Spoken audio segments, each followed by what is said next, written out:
For coming in a little sooner.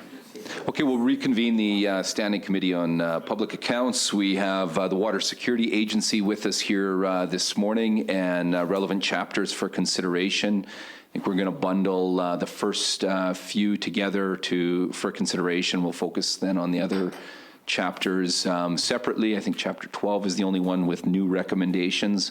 Quite a few recommendations within it. So thanks for joining us this morning. I'll ask President and CEO Susan Ross of the Water Security Agency to just briefly introduce who's with her here today, and then I'll turn it over to the provincial auditor and her office to make presentation to those reports, and then you'll have a chance to respond to that. Thank you, Chairman. It's our pleasure to be here. With me today are a number of WSA officials: Sam Ferris, Senior Vice President, Regulatory Division; John Fallman, Senior Vice President, Technical Services and Chief Engineer; Marjorie Symington, behind me on my left, Senior Vice President, Corporate Services and General Counsel; Patrick Boyle, there; Executive Director, Communication and Client Services, Clinton Moldy to his right; Executive Director of Integrated Water Services, and Kendra Altwasser Mang, Director of Financial Services, just behind me to my left. Thank you very much. Thanks for being here. I'll turn it over to the provincial auditor. This time I'll table as well PAC 8728, Water Security Agency Status Update dated September 25th, 2019. That's the status updates that were provided. And I'll turn it over to the auditor's office.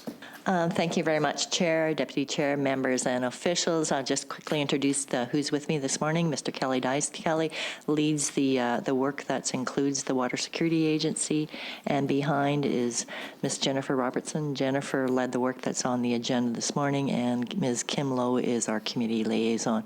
The Chair pretty well did my opening comments, so I won't repeat what he just said in terms of how we're structuring the presentations. I do want to pause and extend a thank you to Susan, yourself, and your team there in terms of the cooperation extended to our office in the course of this work. So with that, I'm just going to turn it over to Mr. Dice to present.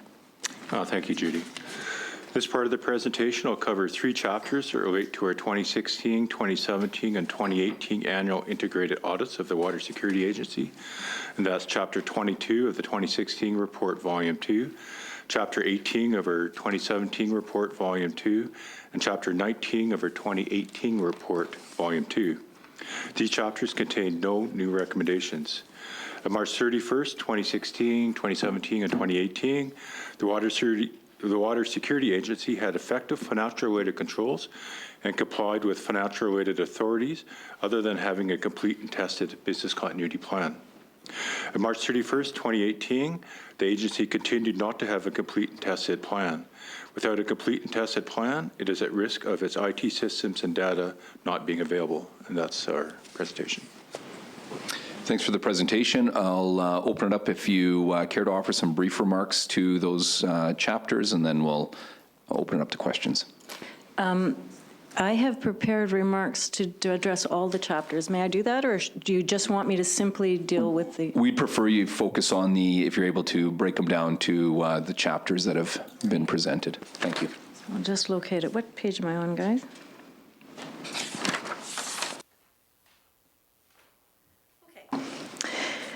We agreed with the auditor's recommendation to create an effective business continuity plan for WSA.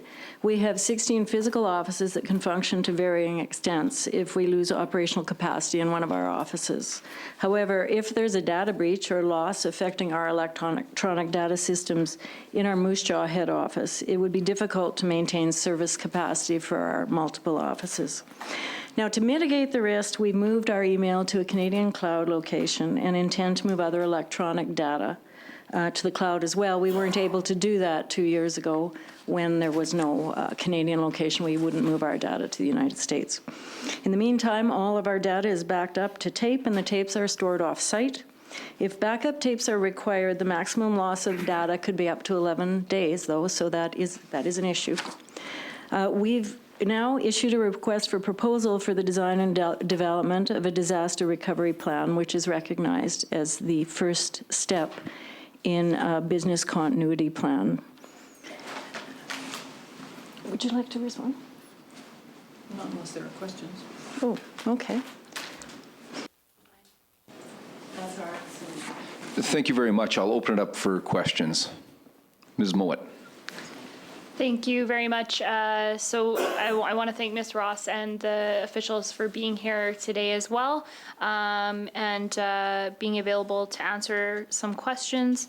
So one of the first questions that I have on the business continuity plan in these 3 chapters, it looks like the first recommendation came from 2010. So I'm just wondering sort of what the delay was in getting the process moving forward. Was it based on the fact that you were waiting for a place to store your data in Canada, or what was the delay as we're looking at this now nearly a decade later? I'll just ask Marjorie to answer that, please.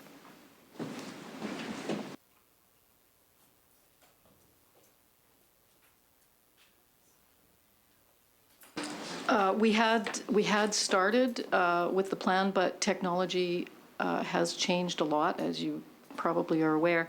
And we had started with a number of things. We were using the tapes. We had started to put equipment, backup equipment, into one of our other locations, the Regina office. In the meantime, with the technology changes and with the Canadian cloud, we weren't able to put material into the cloud because it was all subject to the U.S. Patriot Act. And so now that we can put it into the cloud, we've basically started over to get a better technological solution. And that's just with respect to the technological part of the disaster recovery. With respect to the business continuity, the physical locations, because we have 16 locations and we have extra space in 3 of our larger locations, we feel we can put the essential services into the larger locations, and we have remote access from pretty much anywhere. So unless we have a data breach, that's really our biggest concern. We actually experienced a flooding disaster in our Swift Current location quite recently, about a year ago, and our other regional offices were able to step in and actually implemented the incident command training that we had just undertaken, 21 of us, and so they were able to manage. And I mean, it's a physical issue. We had the data, but the office was in a disaster situation, and we managed it. So it's baby steps. Thanks, and thanks for providing that clarity as well around what the process has looked like. You mentioned that an RFP has been issued. What is the closing date? It has closed, and we are in the process of evaluating the submissions. Okay. And I see that from the status update, it looks like the proposals, the plan is to consider them before March 31st and then work toward implementation.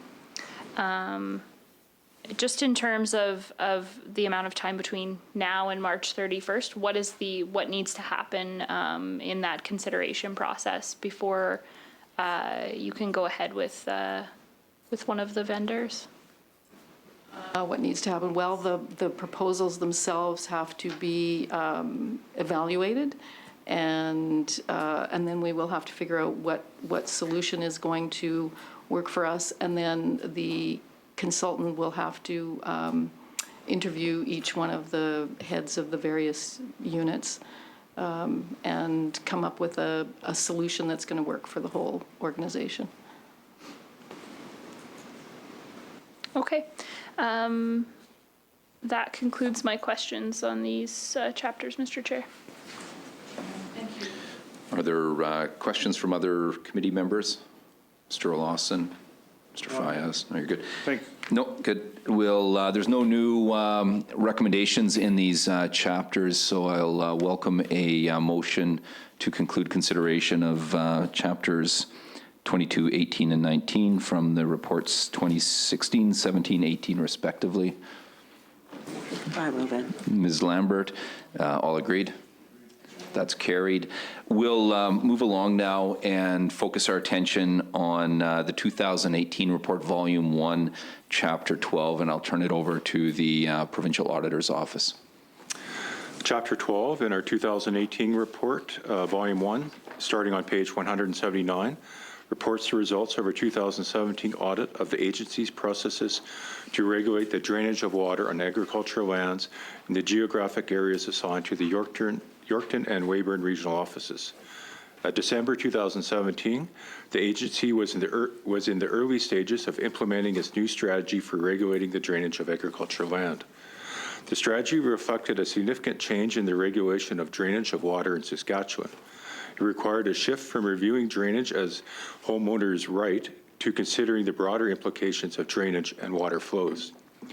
We realized changes of this magnitude take time to implement.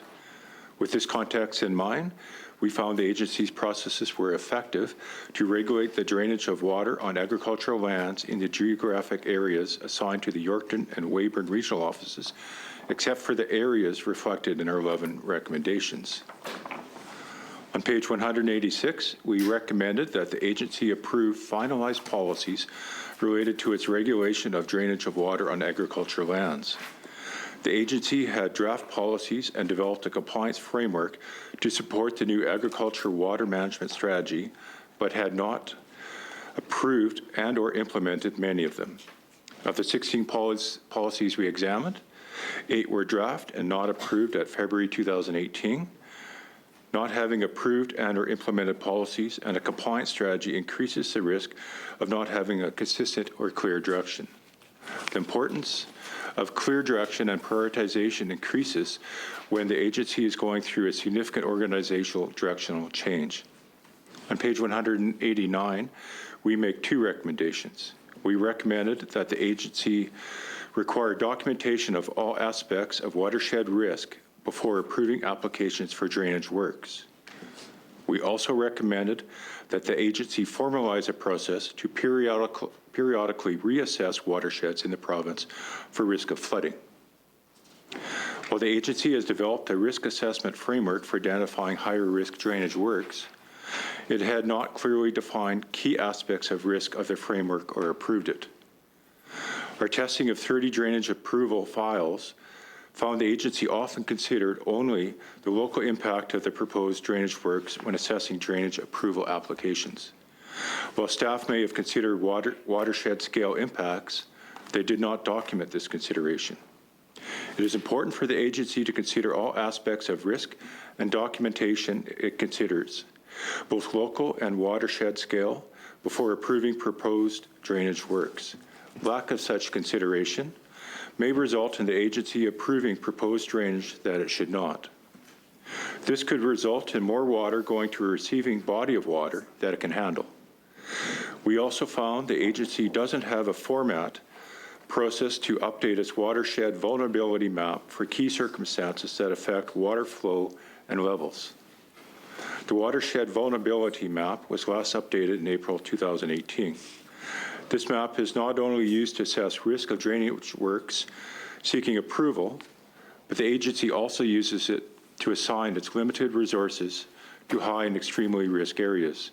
Without periodic updates, the agency may not identify the highest risk areas and may not effectively allocate resources based on risk. On page 190, we recommended that the agency develop policies on water quality and wetland requirements to use when assessing risk of drainage works. Even though the agency informally considers water quality and wetland retention risks of proposed drainage works when reviewing drainage approval applications, the agency has limited policies around wetland retention and water quality.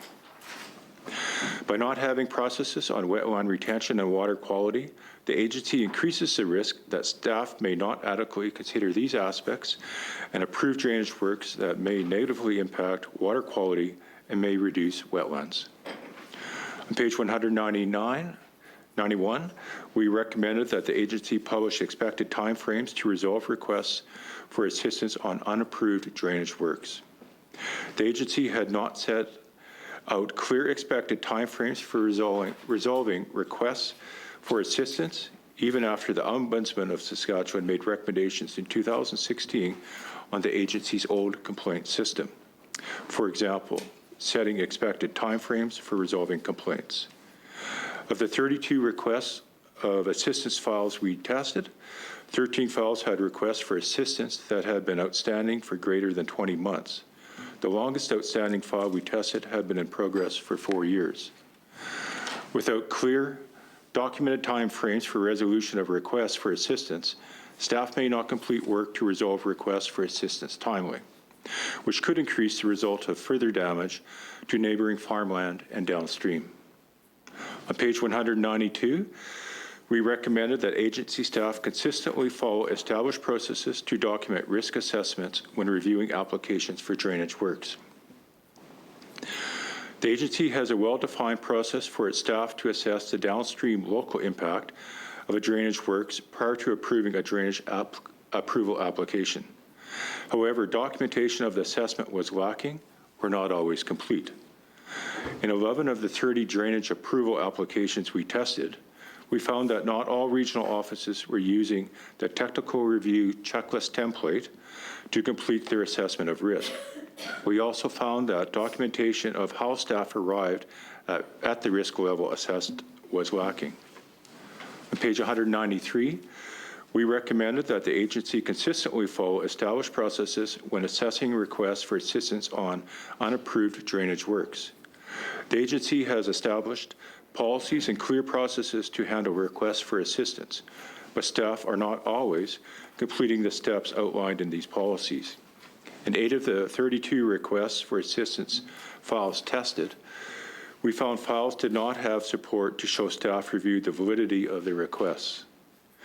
Without performing this review, staff who are already overwhelmed with the backload of requests for assistance may be spending time and resources on requests that are not valid. Another policy requires staff to notify these landowners who have unapproved drainage works about how to obtain compliance. For example, seek approval or closure, including the method of closure, via recommendation letter. In 4 of the 32 requests for assistance files tested, we found files did not contain a recommendation letter, and staff could not provide a justification as to why one hadn't been prepared.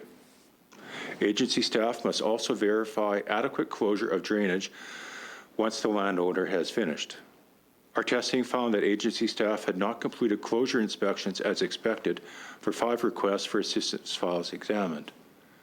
Timely inspections verify closure of works according to requirements so that further damage to neighboring landowners and the receiving water body will not occur. On page 194, we recommended that the agency staff follow established processes to escalate identified actions on unapproved drainage works within a reasonable timeframe. The agency enforcement policies include key responsibilities, both internal and external to the agency, expected timeframes for key enforcement steps, and qualifications of staff responsible for enforcement.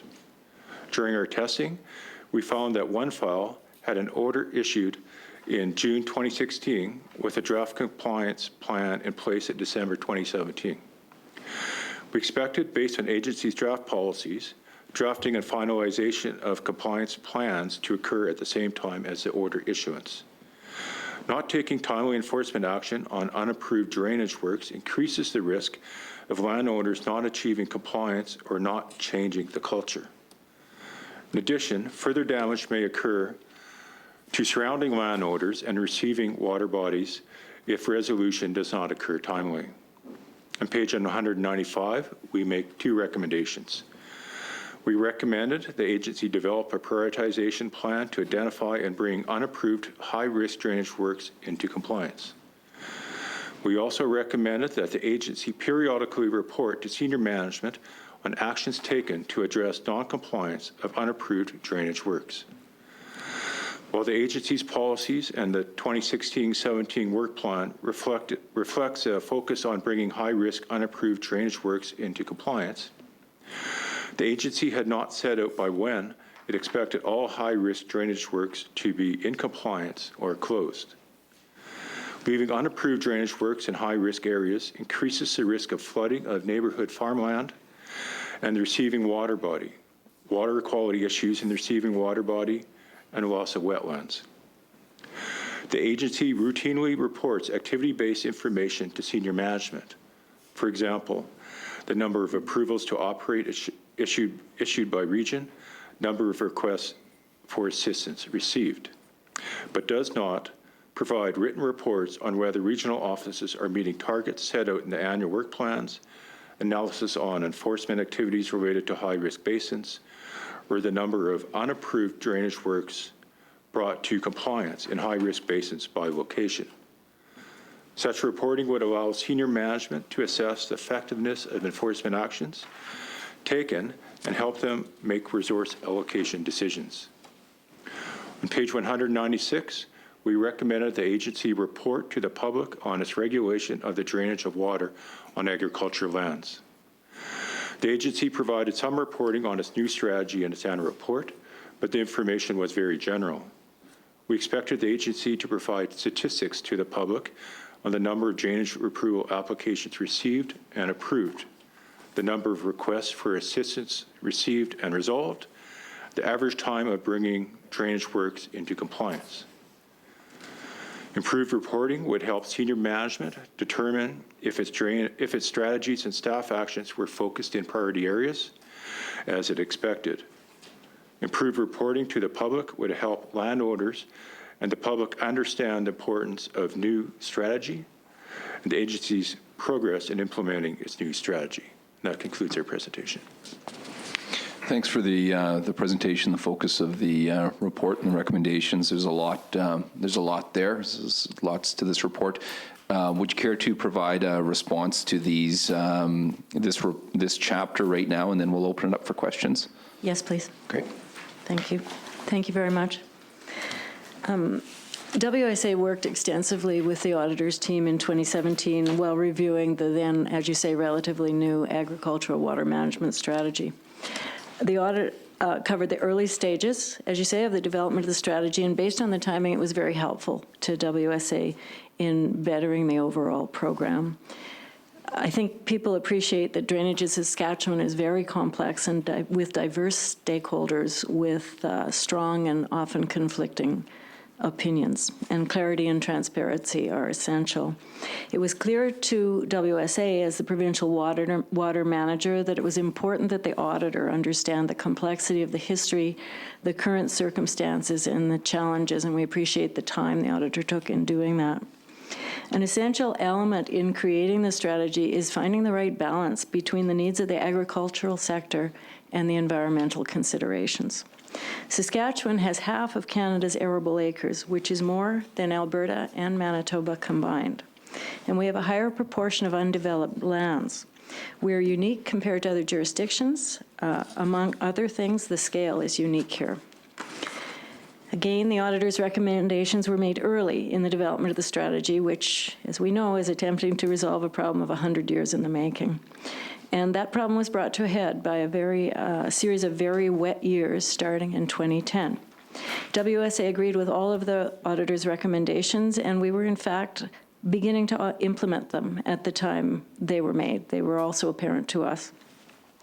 We've made substantive progress on all of the recommendations, and many are fully implemented. However, as we've continued our consultation and our pilot projects, we continue to develop and refine some of the subject matter of the recommendations. So some of it's still in flux. Having said that, I believe we're satisfying both the letter and the spirit of the recommendations made by the auditor. Several recommendations surrounded the need to bring more projects into compliance, as well as to accelerate the process of handling requests for assistance. At the time of the auditor's report and during the first 3 years of the strategy, from the 2014-15 fiscal year to the 2016-17, through the 2016-17, just 601 quarter sections were brought into compliance. However, as of March 31st, 2019, WSA has brought an additional 2,219 quarter sections into compliance for a total of 2,820 since the strategy was launched. This shows significant acceleration in progress over the last 2 years as we've refined this. We've focused on some of the highest risk areas of the province through a network, multi-producer approach. It's often through requests for assistance that these networks are initiated, but they also come to us voluntarily, groups of people wanting to bring a network into compliance. Of those brought into compliance over the last 2 years, approximately 8% have come into compliance through closure, and the remainder have come into compliance through approvals. The auditor made several recommendations with respect to the drainage policies and business processes, and we've made substantive progress in both regards. As recommended, senior management does receive regular reports on considerations in addressing non-compliant works, complete with performance measures. And WSA provides public updates on drainage regulations through our annual report, our website, and press releases. A request for assistance policy is complete, and the manual is in its first draft. This will help address the auditor's comments regarding timeframes and escalation procedures for unapproved drainage works where a request for assistance has been tendered. We're also finalizing a process to assess flood risk and watershed vulnerability on a 5-year cycle. We've fulfilled the recommendation to document all aspects of watershed risk before approving drainage applications, as well as ensuring staff are consistently documenting the risk assessments while reviewing applications. To better identify and bring unapproved high-risk drainage into compliance, we've developed procedures to outline decision-making process, including a compliance policy and compliance plan templates, and related fact sheets are published on our website. And to ensure the protocols and processes are consistently followed throughout the province, a very difficult matter during the inception of this thing, we're centralizing decision-making and developing quality control mechanisms and heightened training for our personnel. We're making drainage specialists out of our personnel. We're also developing heightened training for qualified persons to assist producers in obtaining approvals within the program in a timely manner.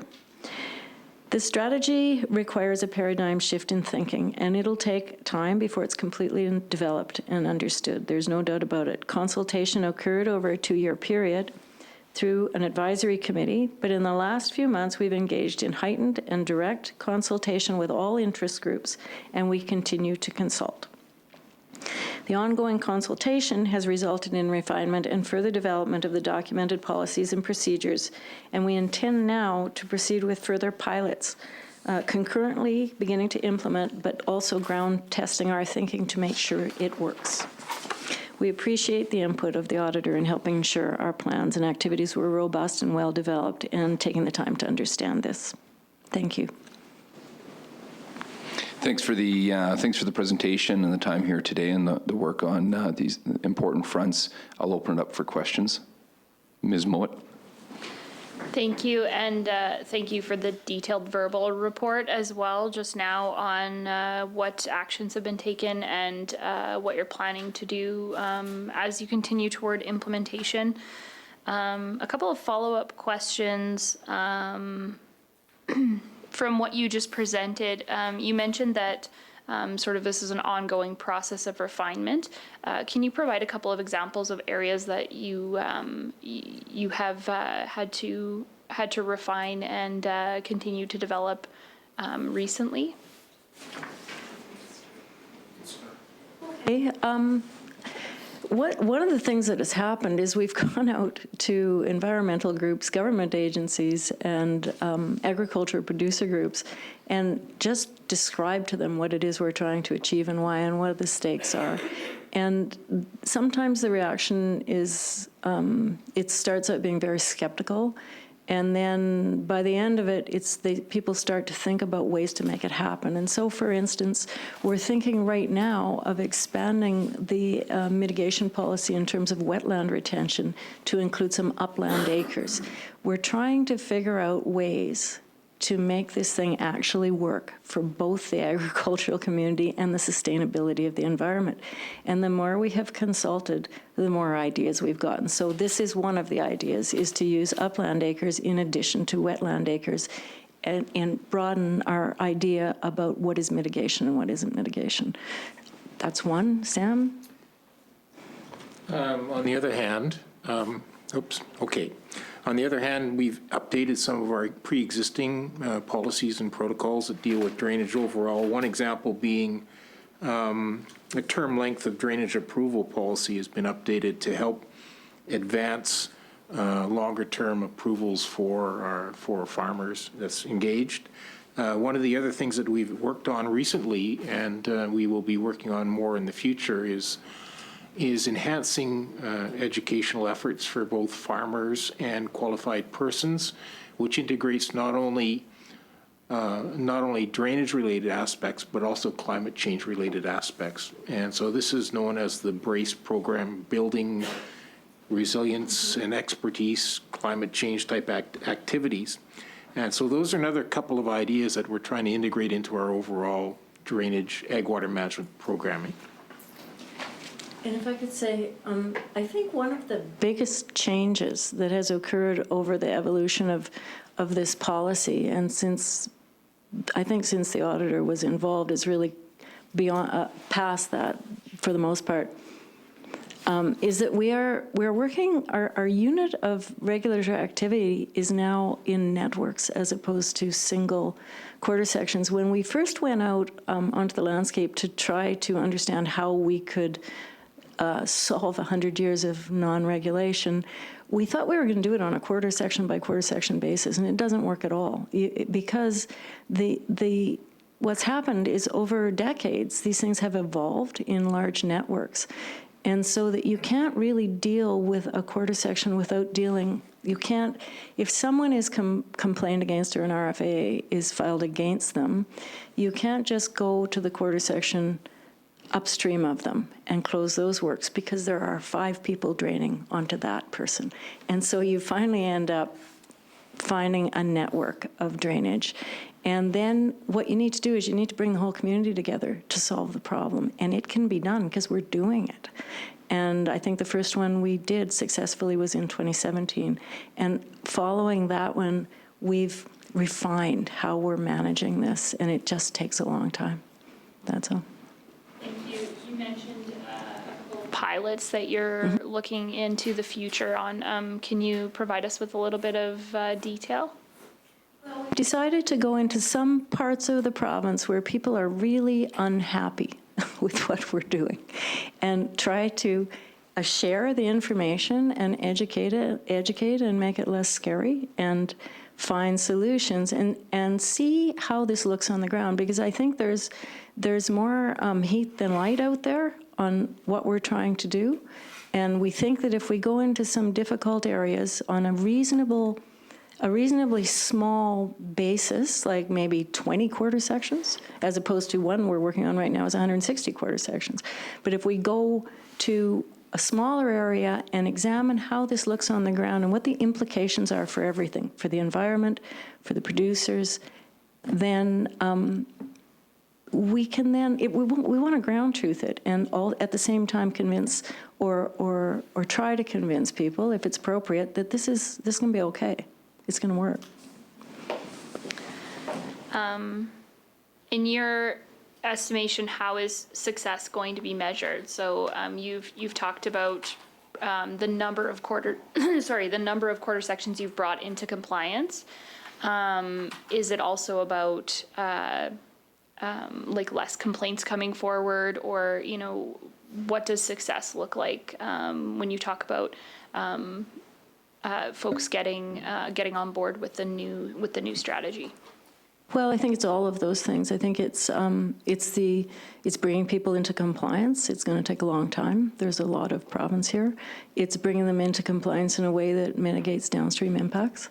And it may also have something to do with lessening tensions on the landscape, because unauthorized drainage was creating a lot of bad feeling among producers, and so that would be part of it as well.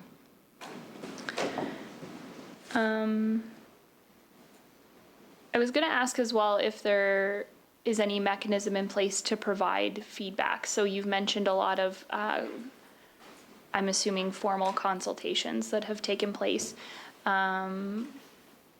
If producers have feedback, or anyone who's sort of involved in the landscape has feedback, what mechanisms do they have to be able to provide their thoughts on the new strategy to you folks?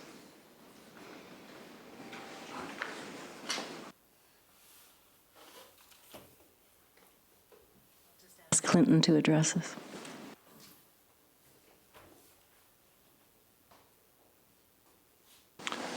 Good morning. As far as feedback, some of the things that we've implemented over the last year is debriefing sessions. And Susan spoke of QPs. These are the people that are technically able to go and help producers work through the approval process. So we've sat down with them and talked with them in length about what's working, what's not, what needs to be improved. We've also done this with our staff. And again, to get it from the ground level, what's working and what's not, and how can we improve it. So we've got that feedback from QPs and our staff. When we talk to QPs, a lot of times that feedback comes directly from the clients they're working with also. So There's no sort of process in place if a client wants to provide feedback directly. It sort of flows through these relationships. A lot of times when there is feedback, there's a lot of back and forth on a drainage approval. It can take time, and a lot of questions are being asked and answered. So throughout that process, there's a lot of feedback from the client, the producer, through the QP, and maybe directly from the client to our regional staff.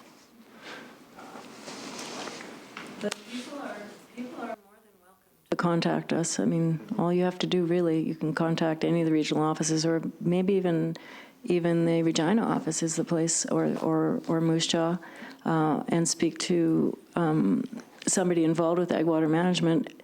If people want the presentation, we are more than happy to come out and give it. It takes a while, though, a couple hours.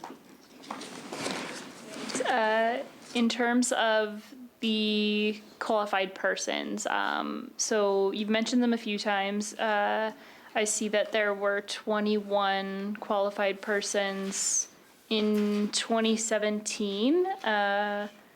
So that was at December 15th, 2017. What's the number of qualified persons today?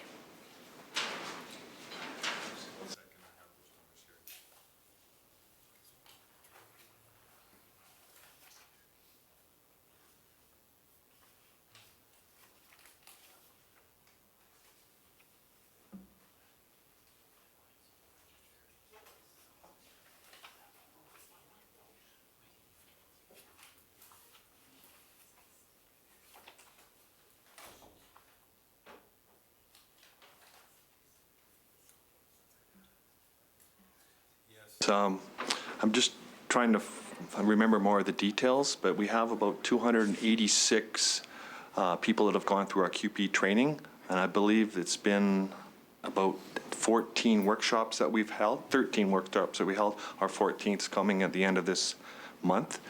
Of that, there's approximately 30 some that are listed on our website that are available to do the QP work. And in terms of agency staff, has there been a reduction in the number of agency staff as a result of relying on qualified persons as well? I don't believe so, no. Okay. What about the annual cost of contracts for qualified persons? Do you have the annual cost for the last fiscal year?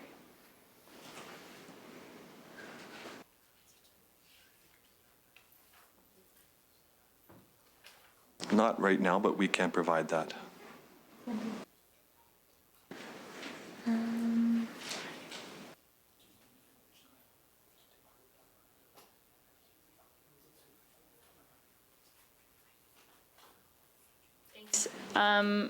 Yeah, it would be great if it could be for the last three fiscal years, just so we can get a sense of what the cost is for providing that service. I think those are my qualified persons questions. In terms of on page 190.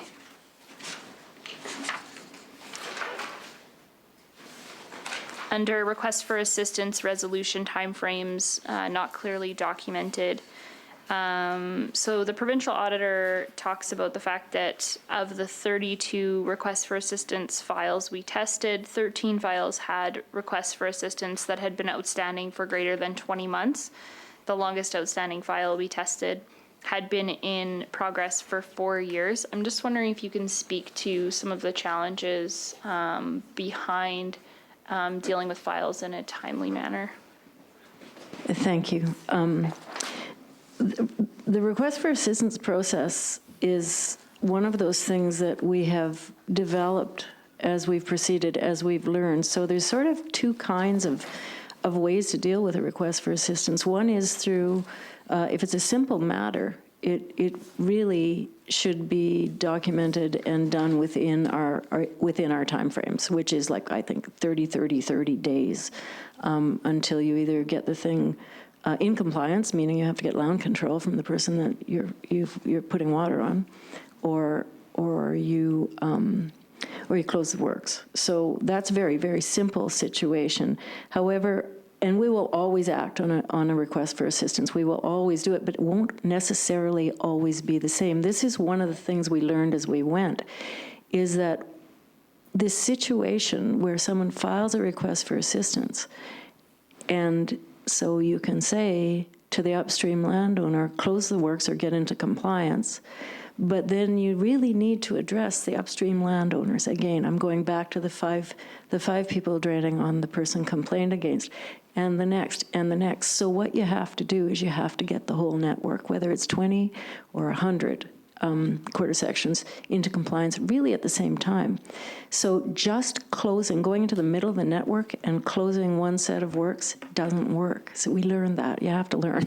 And so that's why we've used some flexibility around the request for assistance timelines. It's not thoughtless. Now, at the beginning, we were floundering a bit. There is no doubt about it. And some of these old complaints were from the old complaint system, which made it really confusing because there was an 18-month deadline for that could be extended by 6 months. And then we're into the new system, and we've got these 30-day systems, and it will work for simple things. But what I'm saying is there will be some flexibility around the time constraints. It always has to be reasonable, but what's reasonable in the circumstances? Certainly makes sense. In terms of the overall timelines and whether those targets are being met, are you seeing that improving now already? Yes. I would say yes, we can see that it's improving. It would be reflected in our approval numbers over the last 2 years, where we've 10 times what it was 5 years ago in regards to quarters coming into compliance. I also had a question about how folks are brought into compliance. I know there's been some discussion about this, like it's supposed to be voluntary, and there was training on enforcement and how that should work. I'm just wondering if you can speak to that a little bit and sort of where we're at in the process. Certainly it starts with our RFA policy, which we have completed now, and in that it talks about the processes, what certain steps, and the timelines in regards to those steps. Then it goes to our RFA manual, and our RFA manual, our complaint manual, is one that is, right now we have a first draft complete, and we are targeting to have that complete in the near term. And that will allow us to have procedures as we go forward that staff can follow. Part of that is also our compliance policy, which Susan mentioned here. And in that compliance policy, there's 3 parts. It talks about the roles and responsibilities. It talks about the core principles and the framework. And it also talks about the priorities and what steps we do take in responding for compliance. So that, again, is in a policy that's in draft format now.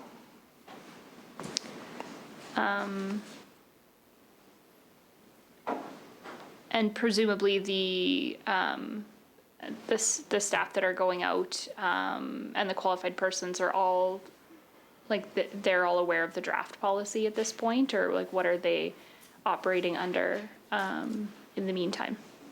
So certainly our staff, yeah, they've been involved with it. They've seen webinars. We've talked with them. We brought them in and talked with them about what are in certain policies. We've gone through them within the RFA manual. They have a good sense of what's in there. So we need to do more work on that, but it's coming along.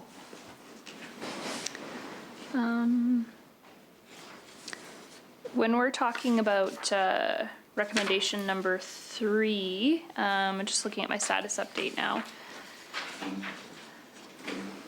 That the WSA formalize a process to periodically reassess watersheds in the province for risk of flooding.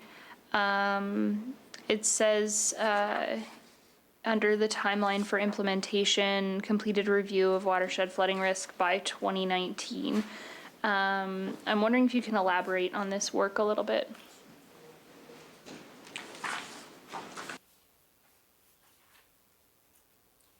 Number 3. Okay, so we've revised the policy to include ongoing assessment and review. We haven't looked at updating that risk assessment of the watersheds yet. Things change as we go forward. We're learning more, and as new data comes in, we'll reassess that vulnerability map. Okay.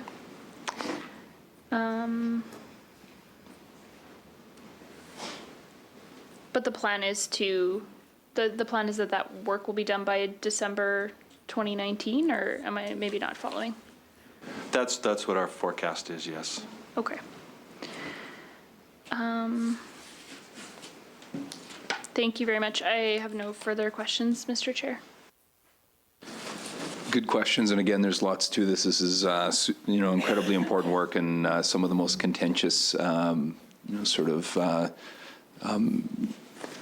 conversations, and to address and to bring, land into compliance. We recognize the heavy lifting and the hard work that's required. I'm sure there's other questions, or Mr. McMorris. Thank you, and thanks for the time today. It's been very educational. You'd mentioned that this has been 100 years in the making, and it's been at least that, I think, 100 years in the making. And I've always found that it's really easy to sit around these tables and you say, well, why can't this happen and why can't that happen? Until you go out there and you start talking from one farm landowner to the next landowner. And we used to say in Saskatchewan, the biggest battles were small town to small town during the hockey season. That was nothing compared to the springtime when the water started to run. And those channels that were developed run deeper than anything else. And this is generational stuff that you're trying to change. And I really applaud you for the work that you've done and some of and the compliance that you've been able to achieve. When you say a quarter has come into compliance, can you give me an example of what that would mean? So it would come in through being approved. So the works have been approved there, or there's no works, and we've determined that. But also if there's a complaint against that the works, again, been approved or closed. So an example of it wasn't approved and the person that owns that quarter has to close. Has it been examples of where they've actually had to fill in a ditch, for lack of a better term, because let's cut to the chase, that's what it is? So of our 1,507 compliance quarters last year, 8% were through voluntary closures. So they would have had to put ditch blocks in to reestablish the natural spill point of sluice. Although in those cases, there have been hardly any, like, actual enforcement activities. People have closed voluntarily. Once they've accepted this is the law and you can't flood downstream, they're closing their works, so. But, okay, so of compliance, come into compliance, closing a ditch is just one example of coming into compliance, and 8% have voluntarily done it. How many of the complaints would be, you know, they need to close that ditch in, and we've got to 8%. In other words, 92% are not compliant and won't close in. You know, they're not doing it voluntarily. Yeah, maybe explain that better to me. If I can go back to the numbers, sir, 1,507 quarters came into compliance last fiscal year. Of that, 1,381 were through approvals. They got approvals for the works in place. The remainder, 126 quarters, were through voluntary closures. Okay. So in other words, before, when there was a complaint, it didn't have approval, and then WSA looked at it and said, yeah, this can be approved, much to the chagrin probably of the person that put in the complaint. Am I reading that right? I would say not necessarily. I think it would have been to the satisfaction of the person who filed the complaint, because now the person who wants to drain has gotten land control from his downstream neighbor. So if this is just one element of a drainage approval, but first and foremost, you can't flood somebody else's land. And if you want to pass your water on somebody else's land, you got to get their permission. And if you get their permission, often it's for fair compensation, or it's just an agreement as opposed to just dumping your water on somebody else's land. So I think where there is an approval given, I think both parties should be satisfied. I would just, one last comment, and just having spent a little more time out around the area that I grew up just recently, the whole landscape has changed. I mean, agriculture, ditching was always a problem before, drainage, I should say, was always a problem before, but now with the producers that they have and the dollars that they're paying per acre and the dollars that they need to get off of each acre has, you know, exponentially exacerbated this problem into the future, I think. So good for you guys. It's a tough, it's tough uphill work, I'm sure. But yeah, it's good work. Thank you. Good questions. And just on the point around, so the, like around the, I guess the permit, you know, permitting 92% of the projects and 8% that have had to you know, that have had to be filled or have some sort of effort to stop that water flow. Are there, those are, that's within all those that are brought into compliance. Are there quite a few other lands where recommendations have been made that the drainage has to be filled that just haven't yet been acted upon?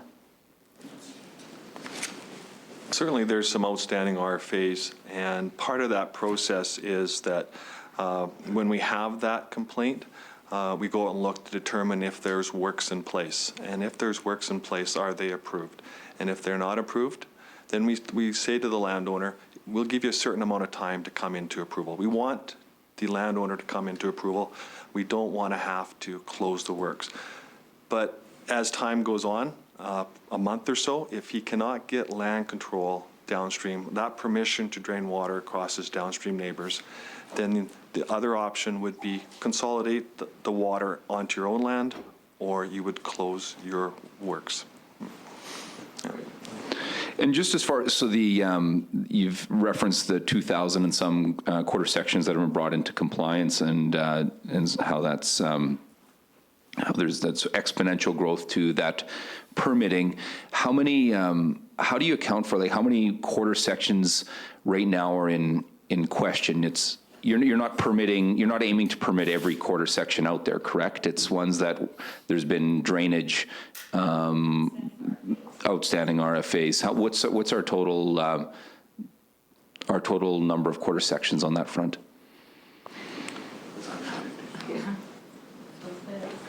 Well, certainly we estimate or ballpark what the number of quarters in the province that may have unapproved drainage works, and we estimate that to be from 100 to 150,000 quarters. Yes.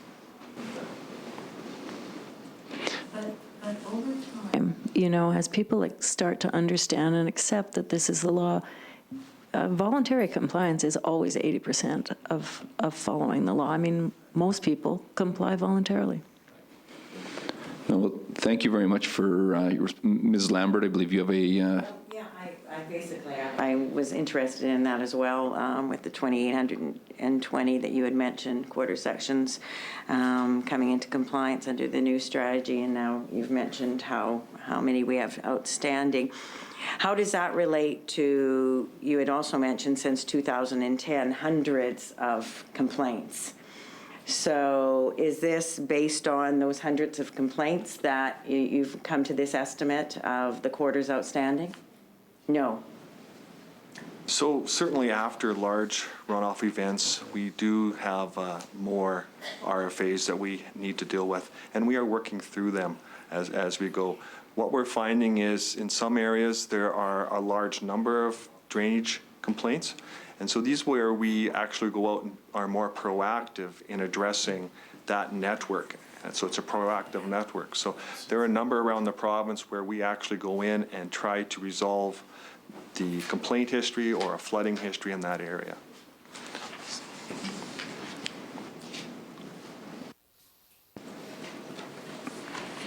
Thanks so much for your the responses. Any other questions at this point?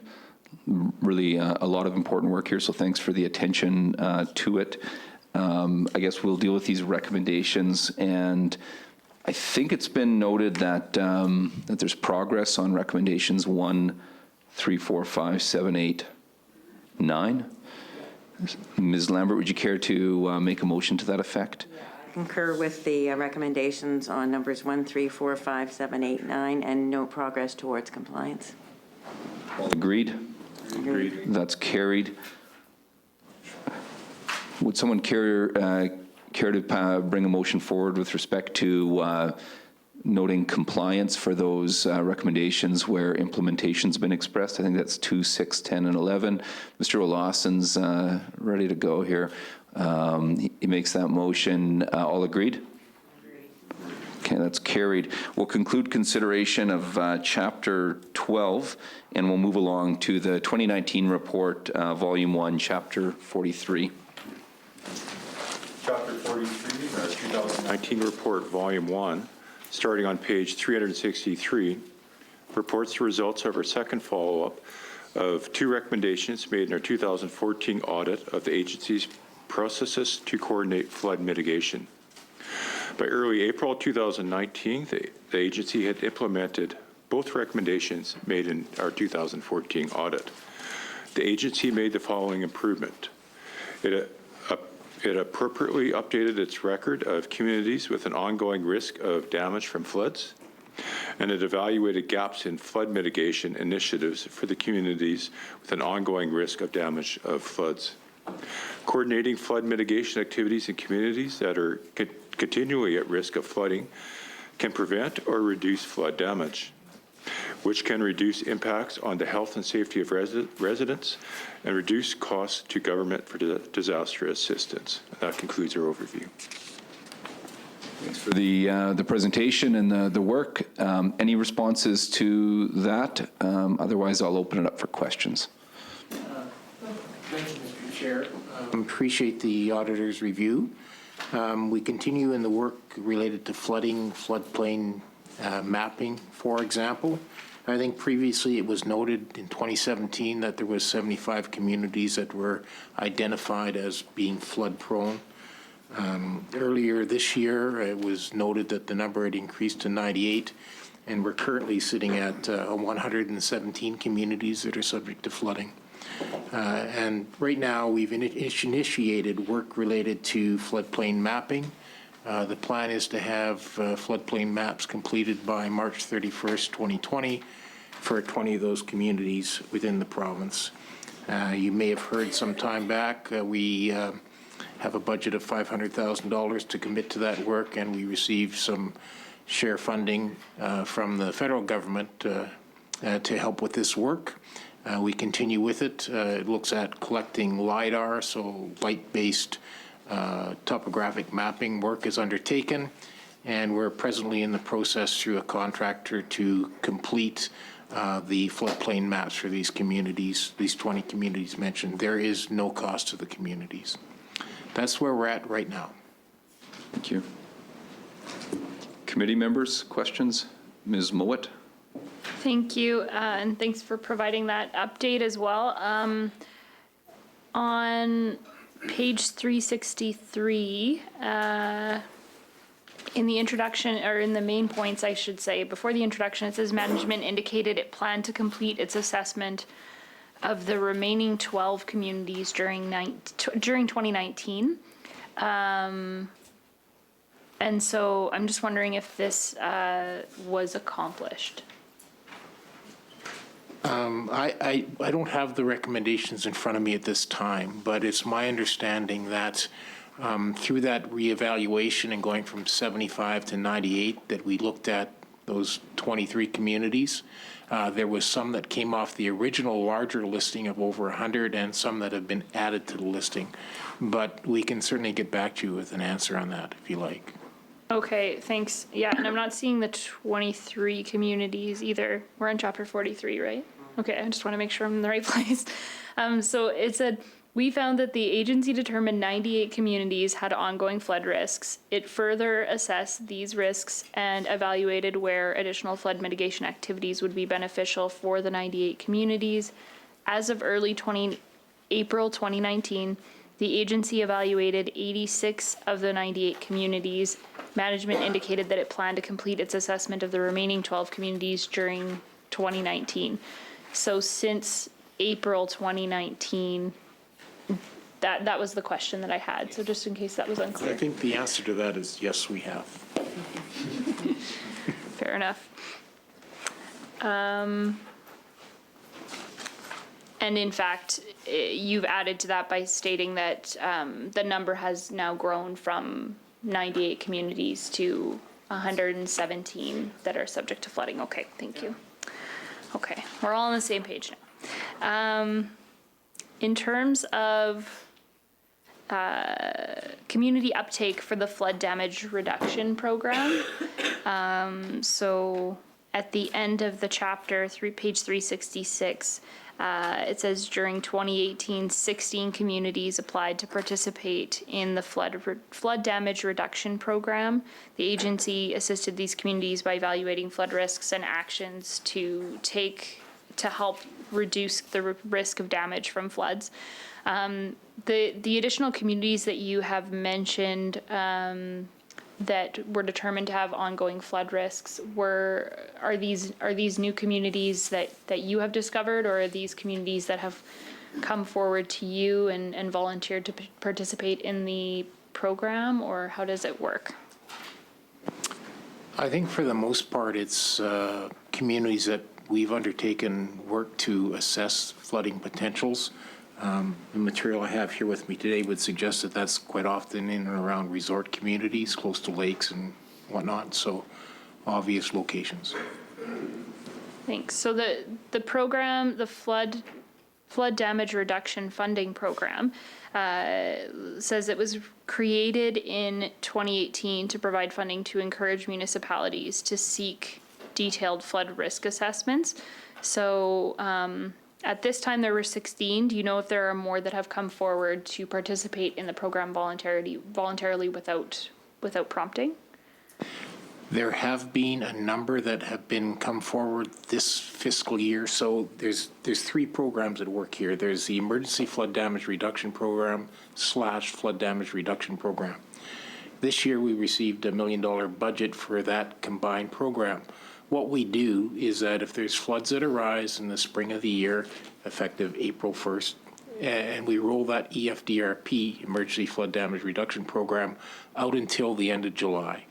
Because when do we get rains? When do we get runoff? It's in the spring, and it's in the summertime when the thunderstorms come by.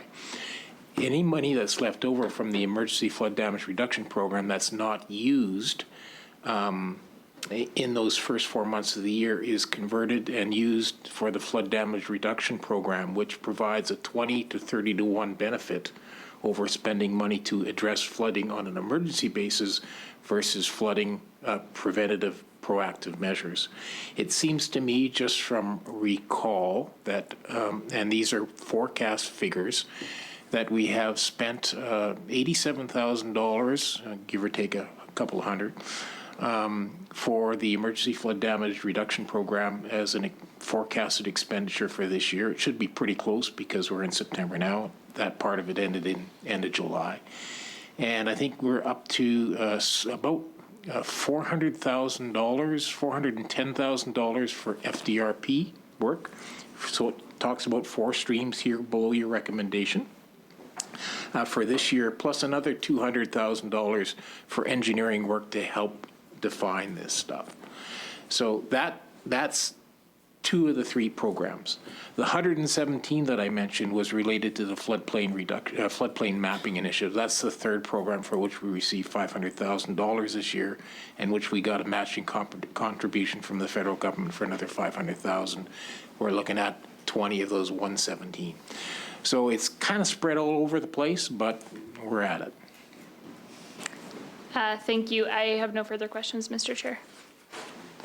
Any further questions with respect to Chapter 43? We will, I would welcome a motion to conclude consideration of Chapter 43. Mr. O'Lawson moves, all agreed. That's carried.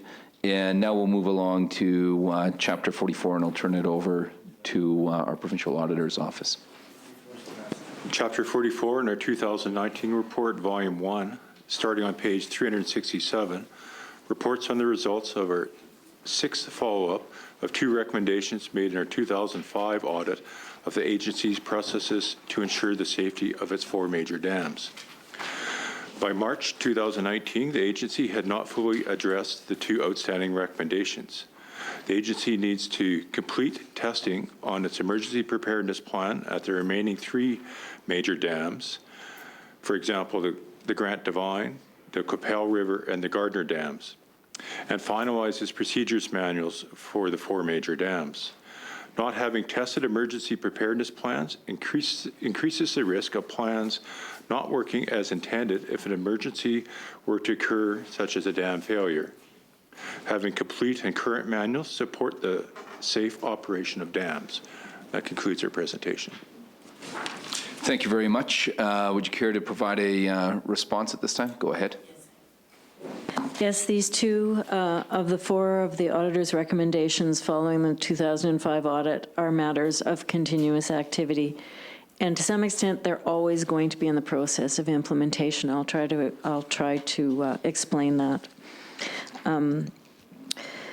At the time, the auditor recommended WSA have up-to-date and tested emergency preparedness plans for its 4 major dams. Those, at that time, in 2005, those were Rafferty, Grant Divine, Qu'Appelle River, and the Gardner dams. And we were also asked to set processes to ensure that the operating and maintenance manuals of the dams were complete and updated.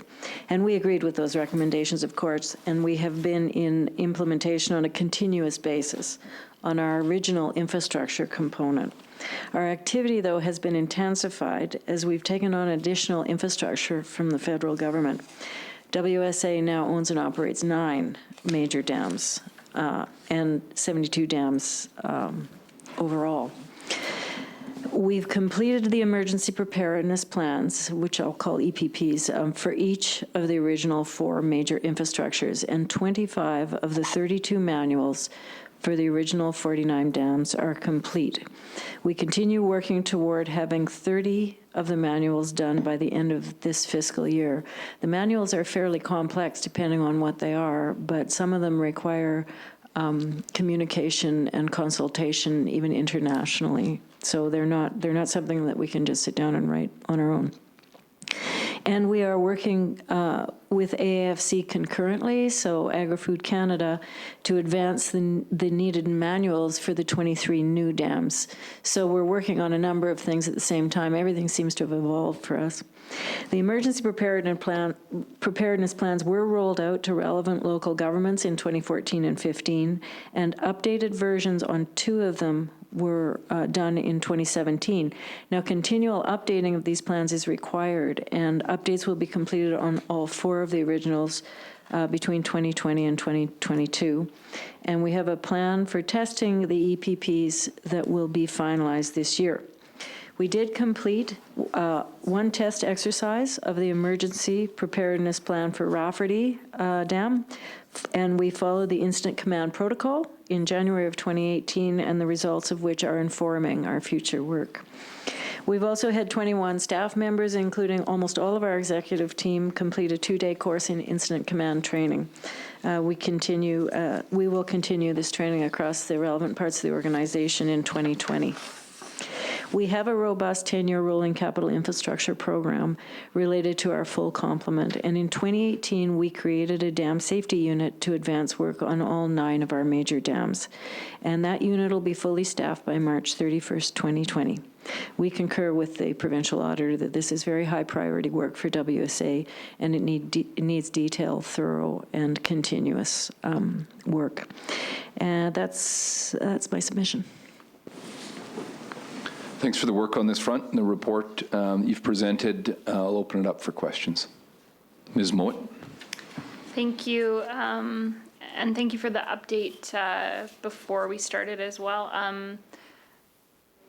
In terms of the timeline between, I can certainly appreciate the complexity.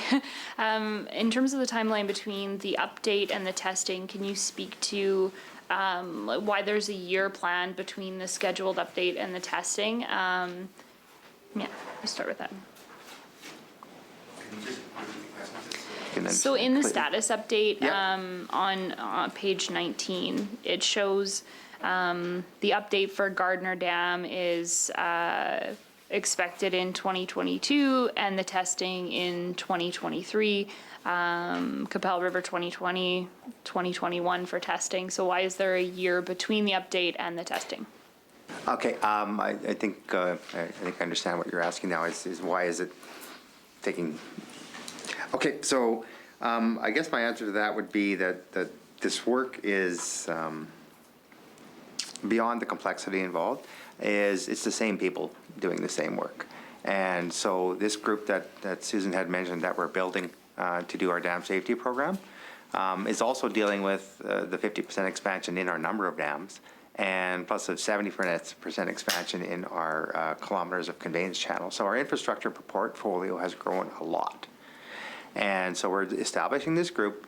We've got 7 people identified, and some of them are staffed, but not even all of them are staffed yet. So at the same time that we're building this group, they are also executing the completion of the manuals and developing a dam safety rollout program that is, responsible and sufficient for our infrastructure. Does that answer the question? It does, yes. So you said some of the folks of this group are staffed and some of them aren't. Can you explain the aren't folks? Okay, the aren't, I'd love to have them all on right now, trust me. The aren't are so our philosophy is we hire the managers and let them choose their people in a lot of cases, and plus we've also had to go from 220 people to 270 some people over the last few years. So even though we've resourced our HR department to try and help us with this load, there's some physical constraints as to how fast you can actually get these people on board. So we're dealing with that. And plus we have to find the candidates. Oh, okay. So the people aren't physically there yet. I was like, are they volunteering or is there, what is happening? It's essentially 5 professional engineers and 2 technologists. We have the manager in place and 2 of the professional engineers. We have another engineer coming on in March, and we have 3 more people to recruit. The rate of hiring is catching up with the plan. Yeah. Okay. Okay, that makes sense. In terms of the of prioritizing sort of which dams went first, is that based on a risk assessment or? I would say we're getting into fine tuning of risk between the four majors that we're supposed to do. So it was more based on where the EPP was at and is it ready to test and implement, as opposed to this one is absolutely the biggest one or not. And so we chose Rafferty because it was advanced as far as the EPP being developed, but also because it wasn't the biggest one, and it gave us an opportunity to take some lessons learned. So Susan mentioned the tabletop exercise that we did with all the RMs and the responding agencies and the other entities around Estevan and downstream that are responsible to responding to a dam failure. Okay, so we brought a consultant in to help us do that tabletop exercise. This is what happens. This is what we need to do. And we took, from that, we got 13 lessons learned. And we're in the process of starting to implement them. We've done one. We've got a ways to go. But before we say roll out to do a test, say in Saskatoon, we think there's real value in taking the lessons learned from Estevan. Okay, thank you. I have no further questions, Mr. Chair. Thank you for that. It makes sense that you're choosing a dam by way of scale and some of the lessons that can be learned to apply to the testing on future ones. How will you prioritize those future ones once you've sort of learned some lessons around how to go at this? Will it then be based on sort of greatest risk of around the dam, or how will you prioritize which dam is next? We actually have, for the remaining three, we actually have the schedule set out from 2021 to 2023. And I don't know if I have that in front of me here. You've included it here. I appreciate it. I've just flipped my table here. No, thank you. And we'll, we've tabled that as well, so that's available for all. So thanks for that. Any other questions from committee members on this chapter? Certainly very important work to see through to completion, so thanks for all the attention to it. Yeah, and at this point, I would welcome a motion to conclude consideration of Chapter 44. Mr. Fayaz, all agreed? That's carried. Yeah, so if there's any final comments, thank you so very much to all the officials that are here today and all those that work in water security, and of course all those landowners, all those partners, all those stakeholders that have been a part of this very important work. And of course, thanks to the Auditor's Office for the attention and focus on this file. No closing remarks from the Water Security Agency? We do enjoy a respectful and professional relationship with the auditor, and we really appreciate your work. Thanks so much. At this point, we'll recess for lunch, and we'll get back at it at 1 o'clock with the Ministry of Education and various school divisions.